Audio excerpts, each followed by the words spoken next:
I'm on the committee of the military vehicle group, and we organise all the military vehicles in Guernsey. With the help of we do the cavalcade, but with the cavalcade there's a cavalcade committee, and then they put tractors in the back and old cars where we do all the military vehicles. We've got a club that goes out once a month for a few drives, and we've got about 50-60 vehicles, I suppose. Very good. The plans start from 5 years ago. The plans start we as a group do it every 5 years, and we invite people over. In fact, I think there's probably a waiting list because people know about it. So I think it's probably about 50, 60, 70 vehicles that will come. And they can camp at a campsite or they can stay at a hotel. And then we do like a fortress tour, a schools run. We entertain them for a week or 6 days, and then barbecues. The girls put barbecues on, and we have a party one night, and we do the Liberation Day, you know.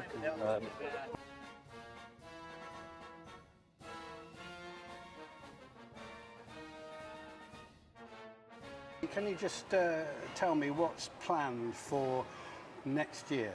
So next year, being the 80th, is going to be a much bigger affair. What you're seeing today is just a one-day liberation event. Next year we'll be celebrating across a week. We arrange a tour for visiting military vehicle owners and their vehicles to come. They'll spend 6-7 nights in Guernsey. They'll bring with them hopefully some nice, interesting, rare military vehicles.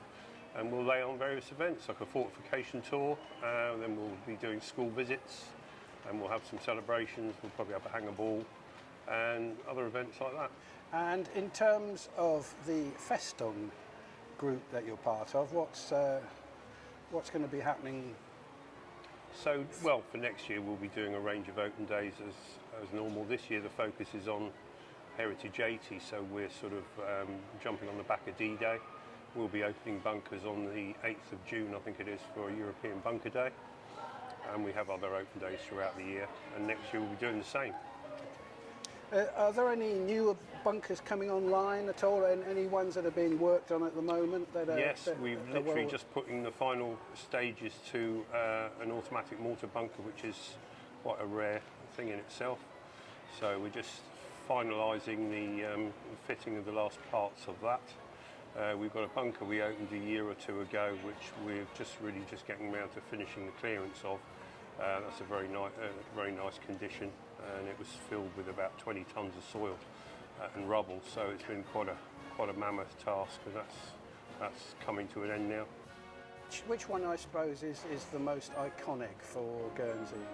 Battery mirrors, I guess. It's the biggest gun battery that was emplaced in the Channel Islands. And even by European standards, it's quite large, 30.5. So it's quite an interesting site, and mostly quite well preserved. So.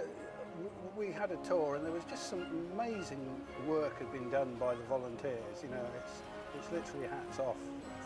You know, for some of the work that, obviously, you can see has been achieved there. Yeah, it's we've got a very passionate collection of guys on our books, luckily, and skills from all different walks of life, so we don't often have to outsource any of the jobs we've got, and but that is a real labour of love. That one, it's so big, it's, you know, you can restore a large area, and it's just a fraction of the site, so, you know, it's a very long-term project. I was amazed at some of the technology that's been brought into play to replace items that were once there. This is with 3D printing. Yes, that's over the last year or two. Luckily, my son bought a 3D printer, and the phone's always going. I've got another one for you. So, and it enables us to complete things that we might be waiting months or years to find the parts to do. So, and when you don't need light switches and things like that to actually work, they just need to look like a light switch. It's absolutely perfect. Yeah. And I mean, you know, literally just clearing the place, clearing the rust and so the debris that is accumulated. I mean, that you can see that there's been a hell of a lot of effort put in. The site was originally landlocked when we got our hands on it, so there was an awful lot of property searching, and we managed to prove ownership of the access and managed to reinstate the road in. So that enabled us to get bigger plant there to actually start clearing volumes of soil and everything like that. Can you give me an outline, a brief outline of what Battery Mirrors is all about? Okay, so Battery Mirrors is the largest of all the gun emplacements that were built in the Channel Islands. The guns were 30.5 centimetres, being the diameter of the barrel of the guns, and they, again, were the largest in the whole of the Channel Islands. So every time you have a battery, you have 4 guns of the same size. So this behind me is just one of 4 gun emplacements, all built to the same specifications. This battery could hold just over 70 crew, and obviously that's 4 times over, and other outbuildings, and you would have had potentially 300-400 men just in Battery Mirrors itself.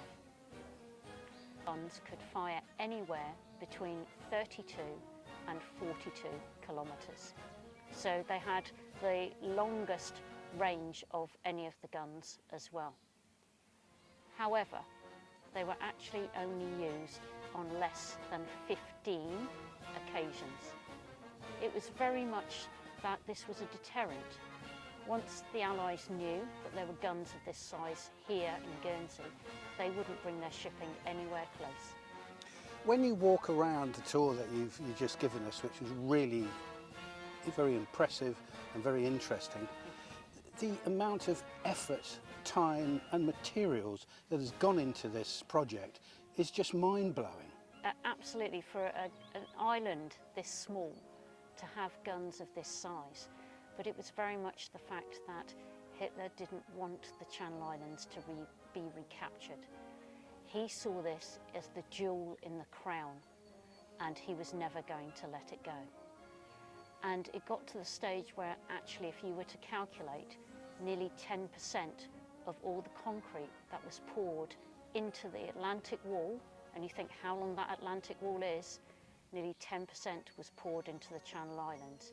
It was really a fanatical view of how much he wished to fortify our islands.